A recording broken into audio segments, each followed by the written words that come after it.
Assalamualaikum warahmatullahi wabarakatuh. Alhamdulillah wassalatu wassalamu ala rasulillah amma ba'du. Bismillahirrahmanirrahim. Qala al-mu'allif rahimahullah ta'ala wa nafa'ana bihi wa bi ulumihi fid dharain. Wa'tasimu bihablillahi jami'a wa la tafarraqu wadhkuru ni'matallahi 'alaikum id kuntum a'da'an fa'alafa baina qulubikum fa asbahtum bi ni'matihi ikhwan.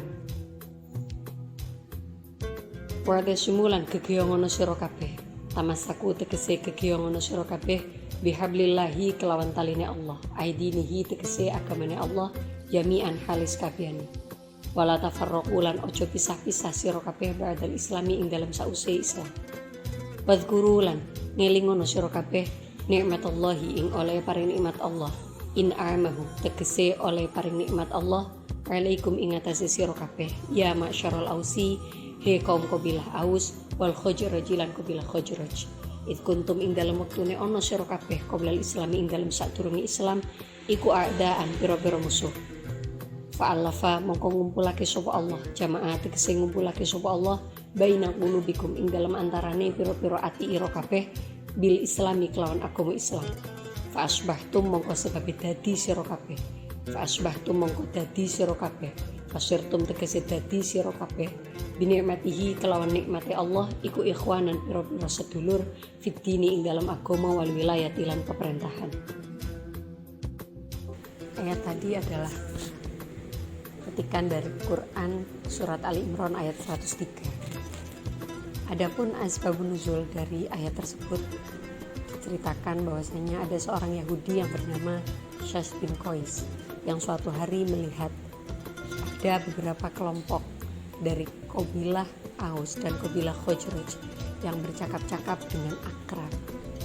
Hatinya tiba-tiba merasa tidak suka atau iri karena dia tahu keduanya adalah dua kabilah yang biasa bermusuhan di zaman jahiliyah. Melihat itu timbullah inisiatif dia untuk mengadu domba keduanya. Dia mengajak beberapa anak buahnya untuk ikut bercakap-cakap di situ guna memanas-manasi. Ternyata mereka terpancing sehingga terjadilah pertikaian, bahkan hampir terjadi peperangan. Sahabat Fatayat dan seluruh kaum muslimin yang berbahagia, kita tahu bahwasanya Indonesia adalah negara kepulauan yang memiliki beraneka macam keragaman. Mulai dari ras, suku, budaya, agama, dan golongan. Tentunya keberagaman itu memiliki hal negatif dan juga positif. Positifnya adalah kita belajar untuk berkembang, belajar untuk bertoleransi dan menerima perbedaan itu. Tapi di sisi lain, perbedaan itu juga sangat riskan untuk memecah belah bangsa. Membahas perpecahan bangsa maka erat kaitannya dengan radikalisme dan terorisme. Menurut riset Badan Nasional Penanggulangan Terorisme, pada tahun 2020, ternyata kaum perempuan lebih rentan untuk terpapar radikalisme dan terorisme dibandingkan dengan laki-laki. Penyebabnya faktor kultural, sosial, dan pemahaman agama yang salah yang menempatkan posisi perempuan secara marginal dan subordinat. Artinya, perempuan itu terpinggirkan dan memiliki kedudukan yang tidak selayaknya. Padahal kita tahu bahwasanya banyak perempuan yang mampu untuk mengisi posisi-posisi dan memiliki peran-peran yang strategis. Pengabaian atas peran perempuan itulah yang menyebabkan banyak sekali kaum perempuan yang terjerat atau terayu oleh ajakan-ajakan dari kaum radikalis. Tentunya hal ini bukan hanya menjadi PR bagi kalangan pemerintah saja, tetapi kita, para perempuan, juga harus ikut membantu pemerintah memberantasnya. Karena para perempuan merupakan benteng terdepan dalam mencegah radikalisme dan terorisme dari lini terkecil, yakni keluarga. Sebagaimana sabda Rasul, Madrasatul Ula. Ibu adalah sekolah pertama. Marilah kita menjadi ibu yang bisa mengajarkan Islam yang wasaton, Islam yang rahmatan lil alamin, Islam yang mencintai damai, Islam yang penuh dengan toleransi. Sebagai seorang istri, perempuan juga memiliki peran yang tak kalah penting, karena perempuan merupakan teman berdiskusi dan bertukar pikiran bagi suaminya. Marilah kita menjadi pasangan berdiskusi yang informatif dan edukatif, tetapi tetap santun sesuai dengan porsi kita sebagai seorang istri. Sahabat Fatayat dan seluruh kaum muslimin yang berbahagia, lalu apa saja langkah real yang bisa kita lakukan untuk membantu pemerintah memberantas radikalisme dan terorisme? Yang pertama, tingkatkan literasi. Dengan membaca dan menulis, selain bisa menambah wawasan, juga bisa membuat kemampuan interpersonal kita menjadi semakin baik.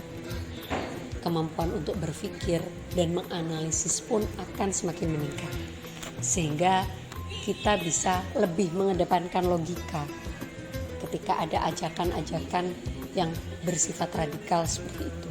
Yang kedua adalah menyaring informasi dan memilih guru yang tepat. Usahakan untuk mencari ilmu agama dari pesantren atau dari guru-guru yang telah terpercaya sanad ilmunya. Kita bisa memanfaatkan akun sosial media untuk belajar dari para kiai, para bunyai, para habaib, para ustadz-ustadz NU yang memang kredibel dan memang terpercaya sanad ilmunya. Yang ketiga, mendorong pemerintah daerah untuk aktif memfasilitasi forum-forum diskusi kerukunan umat beragama dan program deradikalisasi bagi para mantan napi teroris dan para mantan anggota organisasi teroris.